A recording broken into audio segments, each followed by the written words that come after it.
লক্ষ্য জীৱনৰ নতুন এটা খণ্ডলৈ আপোনালোকক স্বাগতম জনাইছো। আমাৰ আজিৰ বিষয় হৈছে আইএএছ বিষয়া। এজন আইএএছ বিষয়া কেনেকৈ হ'ব পাৰে বা এজন আইএএছ বিষয়া হ'বলৈ হ'লে স্কুল পৰ্যায়ৰ পৰা কেনেদৰে আগবাঢ়িব লাগিব, আজি আমি সেই সম্পৰ্কে কথা পাতিম। আৰু সেই সম্পৰ্কে কথা পাতিবলৈ আজি আমাৰ মাজত উপস্থিত আছে এজন বিশেষ ব্যক্তি। নমস্কাৰ বন্ধু। হয়, বহক। লক্ষ্য জীৱনৰ এটা নতুন খণ্ডলৈ আপোনাক স্বাগতম জনাইছো। আৰু লক্ষ্য জীৱন নামৰ এই অনুষ্ঠানটোৰ জৰিয়তে আমি সাধাৰণতে যিসকল হাইস্কুল পৰ্যায়ত ছাত্ৰ ছাত্ৰী আছে তেওঁলোকে যাতে জীৱনৰ লক্ষ্য হিচাপে কিবা এটা বিষয় বাছি ল'ব পাৰে। সাধাৰণতে দেখা পোৱা যায় যে জীৱনৰ লক্ষ্য ৩-৪ মাহৰ মূৰে মূৰে সলনি হৈ থাকে। কোনোবাই যদি ৩ মাহৰ মূৰত লিখে মই ডক্টৰ হ'ম, 6 মাহৰ মূৰত আকৌ তেওঁ লিখি দিয়ে মই এজন ইঞ্জিনিয়াৰ হ'ম, 9 মাহৰ মূৰত হয়তো পাইলট হ'ম। আচলতে মূল সমস্যাটো হৈছে তেওঁলোকে নাজানে বিষয়সমূহ কেনেকৈ আচলতে এজন ইঞ্জিনিয়াৰ হ'ব লাগে, কেনেকৈ পাইলট হ'ব পাৰে। সেই সম্পৰ্কে সেই ছাত্ৰ ছাত্ৰীসকলৰ মনৰ ভুলবোৰ ভাঙিবৰ বাবে আমি এই লক্ষ্য জীৱন নামৰ অনুষ্ঠানটি আৰম্ভ কৰিছোঁ। আৰু আজিৰ বিষয় হৈছে আইএএছ বিষয়া। গতিকে আপুনি প্ৰথমতে কওক যে এজন আইএএছ বিষয়া হ'বৰ বাবে কেনেদৰে ছাত্ৰ ছাত্ৰীসকলে হাইস্কুল পৰ্যায়ৰ পৰাই আগবাঢ়িব লাগিব, কেনেকুৱা ধৰণৰ সা সুবিধা লাভ কৰিব পাৰে বা কেনেকৈ এই ক্ষেত্ৰখনত তেওঁলোক সফল হ'ব পাৰিব। ধৰি লওক মই এজন 8 বা 9ত পঢ়ি থকা এজন ছাত্ৰ হিচাপে ভাবি লওক, আৰু আপোনাক প্ৰশ্নবোৰো তেনেদৰে সুধিম আৰু উত্তৰবোৰো একেবাৰে সহজভাৱে যাতে তেওঁলোকে বুজি পায় তেনেকুৱা ধৰণে ক'ব। ঠিক আছে, থেংক ইউ। মই ভাবোঁ বস্তুবোৰ চিম্প্লিফাইড কৰি ক'বলৈ ট্ৰাই কৰিম। আইএএছ হ'বলৈ বেচিকেলি তোমাৰ এটা গ্ৰেজুৱেশ্যন লাগিব ইঞ্জিনিয়াৰিং ডিচিপ্লিনত, civil, mechanical, electrical and electronics and communication. তো এই 4টা ছাবজেক্টতে তুমি ইলিজিবল হয়।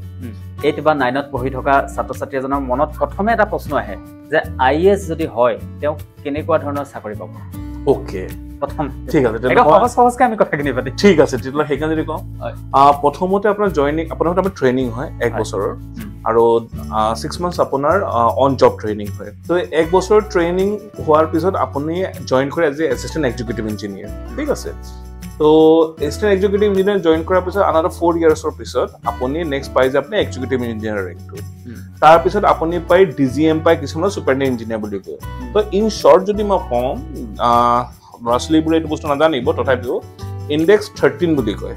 ইণ্ডেক্স 13 আপুনি পাবলৈ 13 বছৰত আপুনি ইণ্ডেক্স 13 পাবই লাগিব। This is the advantage of being a central government employee, specially organise career, যিটো আইএএছৰ কথাটো কৈছে।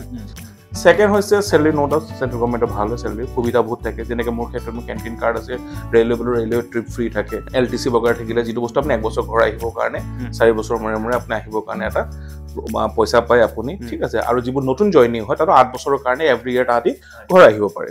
যদি আপুনি ৰেলৱে বা ডিফেন্স মিনিষ্ট্ৰীবোৰত আহে, MES বা আমাৰ য'ত আছে তাত যদি আহে, তেতিয়াহ'লে আপুনি কেম্পাছ এৰিয়া এটা পাই যায়। সকলো ডিপাৰ্টমেণ্টতে হ'ব পাৰে, ইট ডিপেণ্ডছ। তো আপোনাৰ তাতে আপুনি বাংলো পাই ধুনীয়াকৈ, bungalow is really good enough. আৰু স্পেচিয়েলি আপুনি ৰেলৱে ছেক্টৰ আৰু ডিফেন্স ছেক্টৰ বেংগলোৰবোৰ দেখিব ব্ৰিটিছৰ সময় হয়, আহল বহল জেগা, আপুনি ধুনীয়া, আপুনি যদি ৰেলৰ কাষেদি যে আপুনি দেখা পাব বাংলোজবোৰ, ধুনীয়া গাৰ্ডেন এখন পাব সন্মুখত। সেইটো এটা খুব সুবিধাজনক এটা আপোনাৰ এটা সুবিধা এটা পোৱা যায় আপুনি। তো এইটো সকল আপোনাৰ ফেচিলিটিজ। ঠিক আছে, আৰু ইয়াত আপুনি প্ৰমোশ্যন আপ টু আপোনাৰ DG ডাইৰেক্টৰ জেনেৰেল লেভেললৈকে পোৱা যায়। It is a very high rank post হয়। And you have a other options also, যেনেকৈ আপুনি সেইখিনি লেভেলত যেতিয়া ইমানখিনি আপুনি নলেজ পাই যায়, আপুনি যিকোনো আপুনি ডিপাৰ্টমেণ্ট আপুনি ডেপুটেশ্যনত যাব পাৰে, যিকোনো আপুনি প্ৰাইভেট কোম্পানীৰ ফালে যদি যাব বিচাৰে ইউ কেন জাম্প আপন ইট। এতিয়া এই আইএএছ পৰীক্ষাটোত উত্তীৰ্ণ হ'বৰ বাবে কেনেদৰে প্ৰস্তুতি চলাব লাগিব বা কেনেকুৱা ধৰণৰ কোৱালিফিকেশ্যন, মিনিমাম কোৱালিফিকেশ্যন কি লাগিব? চাওক, আইএএছৰ কাৰণে এইটো UPSC থ্ৰুদি কণ্ডাক্ট হয়, তো Indian public service commission, Delhi. তাত আপোনাৰ মই আগতে কৈছিলোঁ বা 4টা ডিপাৰ্টমেণ্ট আপুনি ব্ৰাঞ্চ হ'ব লাগিব, ইঞ্জিনিয়াৰিঙৰ, civil, mechanical, electrical, electronic communication. তো এইকেইটা আপোনাৰ ডিগ্ৰী হ'লে আইএএছৰ পৰীক্ষাটো এপ্লাই কৰিব পাৰে। ছেকেণ্ড এডভান্টেজ হৈছে কি ইয়াত আপোনাৰ কোনো এটা পাৰ্চেণ্টেজ নাচায়। আজিলৈকে মোৰ ইণ্টাৰভিউ পেনেলত মই যিমান ধৰণে মনত আছে, এটা আছে ইলিজিবল কাৰণে just you have to be graduate, তাতকৈ বেছি নালাগে আপোনাৰ। গ্ৰেজুৱেট হ'লে আপুনি এটা ফাৰ্ষ্ট ক্লাছ পাইছে, ছেকেণ্ড ক্লাছ পাইছে, কোনো মতলব নাই।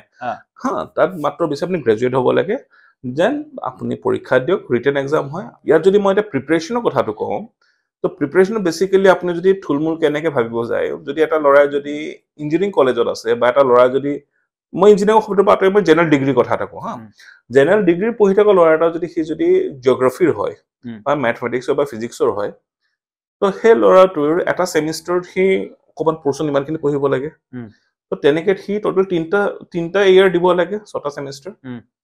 তেতিয়াহ'লে সেই সময়ত সি এটা দিনৰ গেপো বা পৰীক্ষাৰ মাজত, সেই ল'ৰাটোৱে যদি সেইখিনি চিলেবাছে সি যদি একেলগে দিবলগীয়া হয়, আৰু এদিন বা দুদিনত দিবলগীয়া হয় তাৰ পৰা ৱৰ্ক তাৰ প্ৰেছাৰটো গম পাইছে না কিমান পাব লাগিব সিলেবাসটো কিমান সিলেবাসটো সেইখিনি ওচৰা ওচৰি সো এইখিনি সময় সবতকৈ ডাঙৰ বস্তু সিলেবাস মেনেজমেন্ট আৰু টাইম মেনেজমেন্ট হয় একদম সিম্পল এক্সাম্পল এটা পৰা কৈছো যদি আপুনি নিজৰ ঘৰখনত যদি আপুনি আছে আৰু যদি কাৰেন্ট গুচি যায় আপুনি আৰামছে খোজকাঢ়িব পাৰিব কাৰণ আপুনি জানে আপুনি কোনটো ৰাস্তা ক'ত আছে মই নোৱাৰিম আপোনাৰ ঘৰটো খোজকাঢ়িব নোৱাৰে হয় না হয় সো যেতিয়া সেই সিলেবাসটো যদি সেই পাকে পতে যদি সাবজেক্ট ৰিপিট কৰিব পাৰে he'll be comfortable with the subject হয় কাৰণ পৰীক্ষা হলত আপুনি অংক কৰিব লাগিব সো অংকতে আপুনি মুখস্থ কৰি যাব নোৱাৰে ফৰ্মুলাকেতে মনত ৰাখি যাব পাৰে সো সেই বস্তুৰ কাৰণে you have lots of practice এটা পৰীক্ষা এটা কাৰণে আপুনি বহুত বছৰটো ল'ব নোৱাৰে ঠিক আছে তো what you have to do you have to go number of repetitions আৰু সিলেবাসটো বেছি কৰিব লাগিব এটা মই সিম্পল এক্সাম্পল এটা দিছো ৰব মনটো কিতাপ এখন আছে ওচৰত ধৰি লওক আপোনাৰ এই কিতাপখন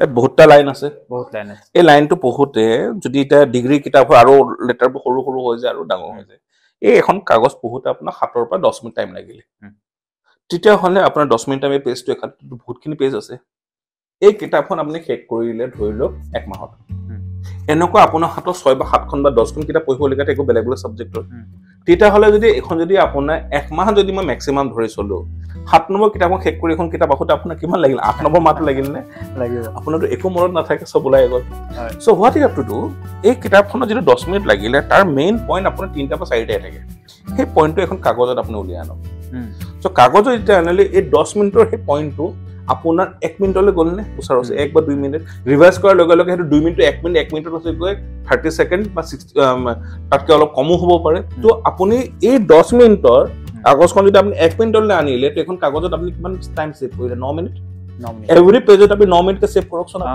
ফাইনালি আপুনি ওচৰা ওচৰি এটা দিনৰ সময় সেভ কৰিব পাৰিব যে আপুনি নাম্বাৰৰ ৰিপিটিশন বঢ়াই দিলে আপোনাৰ হোলিষ্টিক ভিউ এটা বাঢ়িব So when you have a holistic view, आपका concept develop होगा, आपने repetition भाले में बस्तु बात पाहरी ना जाए. तो main एक काम होता है आपने जिस subject आज ही पढ़ीले, है तो किमान हुंकाले आपने revise कर लिया. तावने अपना गोटे subject तो पढ़ी तार मूल कथा किनी असलो तार repeat करी बोला के बारे. Yes. Yes. Syllabus is nothing but your menu. तुम्हें राती की भात खाबा. तो menu खोना तो आपने सागिता धरक मैं मास खाए भाल पाऊँ. तो मैं इतो कोबतो नर ना जे राती भात दिला जे ढेकिया दिला মই ढेकियाটো এৰি মই খালি পেট মৰিব লাগিব তো আপোনাৰ এই গুটে বস্তুখিনি খাব পৰা ক্যাপাসিটিটো হ'ব লাগিব আপোনাৰ যে ওকে ভাল লাগিলে খালো বেয়া লাগিলে খালো বাট কিমান কেনেকে প্ৰপোৰ্শন খাব লগা হয় আৰু যাতে আপুনি সুষম আহাৰটা পায় থাকে এজন বাচ্চাই যদি প্ৰিপাৰেচন কৰে 100% প্ৰথমবাৰ 100% হি কিমান পালে সময় 12 মাহ পালে প্ৰথমবাৰ যে নহয় নেক্সট টাইম হি কান্দা কাটা কৈ যে নিদিয়ে ন এটো হিজ লস কাৰণ প্ৰথমবাৰ আপুনি 100% টেষ্টত আপুনি 12 মাহ পালে সেকেন্ড টাইম আপুনি 100% কোচিং কৰিব নালাগে তো আপুনি অলৰেডি কৰি ৰাখিছে আপুনি সেই লেভেলখিনি গৈছে ইয়াৰ পৰা 60% 50 to 60% তো পুট এ ফুল এফৰ্ট 50-60% তো আপোনাৰ যিখিনি কষ্ট দিব নহয় it will give a 2 times output তো সেই সময় চান্সেস বহুত থাকে ভাই তো মই ভাবো আধাখিনি অলৰেডি হৈ যায় ইয়েস আধাখিনি হৈ যায় আৰু আপুনি মানে you have to give the full effort that's all এটো বস্তুটো বহুত দৰকাৰ হয় প্ৰতিটো বস্তুৱে আসলে যোগাত্মকভাৱে ল'ব লাগে সাধাৰণতে আমি যেতিয়া পৰীক্ষাত বিফল হওঁ তেতিয়া পৰৱৰ্তী বৰ্ষটোৰ বাবে আমাৰ মনবোৰ ভাগি যায় কিন্তু দাদাই কৈছে যে এনেদৰে যেতিয়া বিফল হওঁ তেতিয়া পৰৱৰ্তী বৰ্ষটোৰ বাবে আমাৰ প্ৰস্তুতি চলাবলৈ আৰু বেছি সহজ হৈ উঠে কাৰণ আধাখিনি আমি আগৰ বছৰটোত ইতিমধ্যে কৰিয়েই পেলাওঁ গতিকে পাছৰ বছৰটোত তাতকৈ কিছু কম পৰিমাণে প্ৰস্তুতি চলালেও হয় আৰু সম পৰিমাণে যদি প্ৰস্তুতি চলায় তেনেহ'লে ৰিজাল্ট পূৰ্বতকৈ বহুগুণে ভাল হোৱাৰ সম্ভাৱনা থাকে দাদাৰ সৈতে কথাখিনি পাতি খুব ভাল লাগিল দাদা হৈছে ঋষভ ভাগৱতী তেখেত আইএএছ বিষয়া আৰু বৰ্তমান তেওঁ প্ৰতিৰক্ষা মন্ত্ৰণালয়ৰ সৈতে জড়িত আমাৰ প্ৰতিৰক্ষা ক্ষেত্ৰখনত যিসমূহ আমাৰ টেংক বা এনেকুৱা ধৰণৰ সা সৰঞ্জাম আছে সেই সা সৰঞ্জামখিনি বনোৱাৰ ক্ষেত্ৰখনৰ সৈতে দাদা জড়িত আৰু দাদাৰ সৈতে কথা পাতি খুব ভাল লাগিল আৰু আশা কৰোঁ ছাত্ৰ-ছাত্ৰীসকলৰ মনত এই যি প্ৰশ্ন যে এজন আইএএছ অফিচাৰ হ'বৰ বাবে কেনেদৰে প্ৰস্তুতি চলাব লাগিব এজন আইএএছ অফিচাৰে কি ধৰণৰ সা সুবিধা লাভ কৰে বা তাৰ কাৰণে কেনেদৰে বিদ্যালয় পৰ্যায়ৰ পৰা আগবাঢ়িব লাগিব এই প্ৰশ্নসমূহৰ উত্তৰ নিশ্চয় চাগে তেওঁলোকে এই আলোচনাটিৰ জৰিয়তে জানিব পাৰিলে আৰু যদি আপোনালোকৰ মনত কিবা প্ৰশ্ন থাকে তেনেহ'লে অনুগ্ৰহ কৰি আমালৈ লিখিবলৈ নাপাহৰিব আমি আলোচনা কৰি আপোনালোকক এই প্ৰশ্নসমূহৰ উত্তৰ দিবলৈ চেষ্টা কৰিম ইমানখিনি সময় আপোনালোক আমাৰ লগত থকাৰ বাবে ধন্যবাদ আৰু লগতে দাদা আপোনাকো বহুত বহুত ধন্যবাদ